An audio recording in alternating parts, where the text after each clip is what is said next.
Millions de chambres, mais dont on parle rarement, la pornographie et son emprise puissante sur ma génération. C'est plus qu'une simple curiosité, c'est devenu une habitude compulsive qui reconfigure silencieusement nos cerveaux et façonne nos attentes en matière d'amour et d'intimité.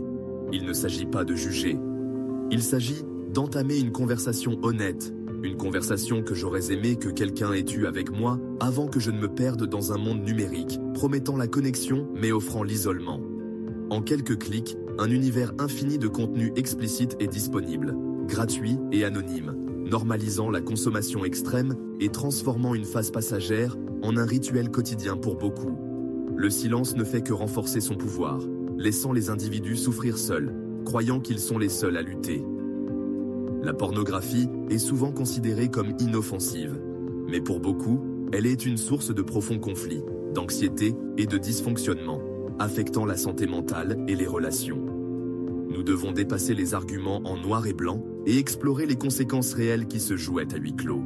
La première étape est d'admettre qu'il y a un problème qui nécessite notre attention. Mon parcours dans la pornographie en ligne a commencé à l'âge de 11 ans, déclenché par la curiosité et un sentiment d'excitation interdite. Ce qui a commencé comme un frisson secret est rapidement devenu une habitude, puis une compulsion, des heures passées à courir après un plaisir qui devenait de plus en plus insaisissable. Le frisson s'est estompé, remplacé par la honte et le dégoût de soi. Je menais une double vie, normale à l'extérieur, piégée à l'intérieur. La honte me maintenait silencieuse, convaincue que j'étais brisée et seule, alimentant un cercle vicieux, utilisant la pornographie pour anesthésier la honte, ce qui ne faisait que l'aggraver. Ma vie réelle semblait terne comparée à l'écran. J'ai essayé d'arrêter, fait des promesses, supprimé l'historique, mais l'attrait était trop fort. L'accessibilité signifiait qu'un seul moment de faiblesse anéantissait tous mes efforts, renforçant la conviction que j'étais faible et incapable de changer. Il m'a fallu des années pour réaliser que je ne luttais pas seulement contre une mauvaise habitude. Je luttais contre une véritable dépendance qui avait reconfiguré mon cerveau. Le secret, la honte et l'isolement rendirent presque impossible de s'en libérer. Je sais maintenant que je n'étais pas seul. Des millions de personnes sont prises dans le même piège. Reconnaître la dépendance a été la première étape vers le rétablissement. Mon histoire est loin d'être unique, c'est une tendance générationnelle confirmée par des statistiques stupéfiantes. Les principaux sites pornographiques reçoivent plus de trafic que Netflix, Amazon et Twitter. Combinés, c'est courant, pas de niche. Pour les natifs du numérique, l'accès au contenu explicite est aussi facile que d'ouvrir n'importe quelle application, alimentant une crise de consommation compulsive. L'âge moyen de la première exposition est maintenant de 11 ou 12 ans, souvent même plus jeune, façonnant les idées sur le sexe et l'intimité avant l'expérience de la vie réelle. La pornographie devient l'éducateur sexuel par défaut, fournissant un scénario déformé pour des millions de personnes. De nombreux jeunes regardent maintenant de la pornographie quotidiennement ou plusieurs fois par jour, ce qui indique une dépendance, pas de la curiosité. Les thérapeutes voient de plus en plus d'adolescents et de jeunes adultes chercher de l'aide pour la dépendance à la pornographie, signalant des problèmes comme la dysfonction érectile, l'anxiété sociale et la dépression. Il s'agit d'un problème de santé publique, pas d'une panique morale. La première génération élevée avec l'Internet à haut débit nous montre les conséquences. Pourquoi la pornographie est-elle si addictive? Il ne s'agit pas de volonté, il s'agit de chimie du cerveau. Nos cerveaux sont câblés pour la récompense. La dopamine nous motive à répéter les comportements qui nous procurent du plaisir. La pornographie en ligne détourne ce système, délivrant une intense poussée de dopamine bien au-delà des récompenses naturelles. La nouveauté infinie maintient les niveaux de dopamine élevés, créant une boucle de renforcement puissante. Avec le temps, le cerveau s'adapte, devenant désensibilisé. Vous avez besoin de contenu plus extrême juste pour vous sentir normal. Les joies de la vie réelle, les hobbies, les amitiés, l'intimité commencent à sembler ternes en comparaison. Lorsque vous essayez d'arrêter, le sevrage se manifeste. Irritabilité, anxiété, fringale.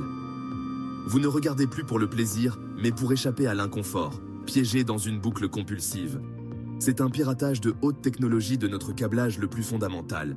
Les changements cérébraux ne sont qu'une partie de l'histoire. La pornographie déforme également notre perception de la réalité.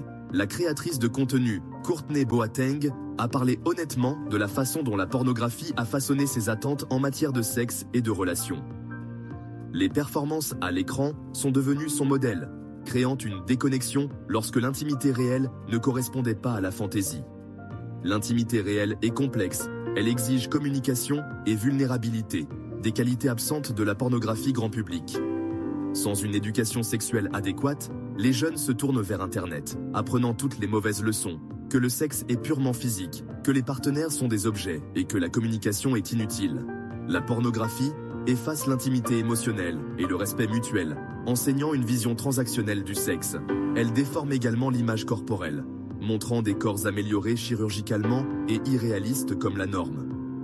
Les jeunes hommes développent des attentes impossibles. Les jeunes femmes se sentent battre sous pression pour se conformer, érodant l'estime de soi. La comparaison constante rend les moments réels d'intimité plus difficiles, alimentant l'insécurité. La fantaisie à l'écran rend la réalité inadéquate. Les conséquences se répercutent dans la vie réelle, endommageant les relations et l'estime de soi. Beaucoup rapportent que la dépendance à la pornographie rend l'intimité réelle ennuyeuse ou insatisfaisante, entraînant une diminution du désir pour le sexe dans la vie réelle. La dysfonction érectile induite par la pornographie est courante. Le cerveau répond aux stimuli numériques, pas aux partenaires réels. Cela crée de l'anxiété, de la honte et de la frustration pour les deux personnes dans une relation. La dépendance engendre le secret et la distance émotionnelle, érodant la confiance et volant du temps à une connexion authentique. Les partenaires se sentent négligés et trahis. Même sans liaison physique, l'écran devient une tierce personne dans la relation. La véritable intimité est bâtie sur la vulnérabilité et la confiance. La pornographie enseigne l'objectification et la performance. Pas étonnant que tant de gens aient du mal à construire des relations profondes et durables. Les retombées sont réelles, des connexions brisées et des cœurs solitaires. Malgré l'obscurité, il y a de l'espoir, le rétablissement est possible, et il se produit tous les jours.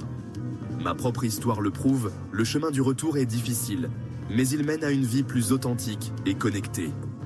La première étape est la plus difficile, briser le silence, admettre que vous avez besoin d'aide. Tendre la main brise la honte et l'isolement, vous apprenez rapidement que vous n'êtes pas seul. La guérison commence souvent par l'abstinence de pornographie, donnant au cerveau le temps de guérir. Remplissez le vide avec des activités saines, hobbies, amitié, exercice, pleine conscience. Rééduquez-vous sur la sexualité saine, le consentement et l'intimité émotionnelle. Désapprenez les scénarios déformés et écrivez-en un nouveau basé sur le respect et la connexion. Si cela vous parle, réfléchissez honnêtement, votre consommation vous sert-elle ou vous contrôle-t-elle? Tendre la main est une force, pas une faiblesse. Une connexion et une joie réelle sont possibles au-delà de l'écran. Votre cheminement pour retrouver votre vrai, vous peut commencer aujourd'hui.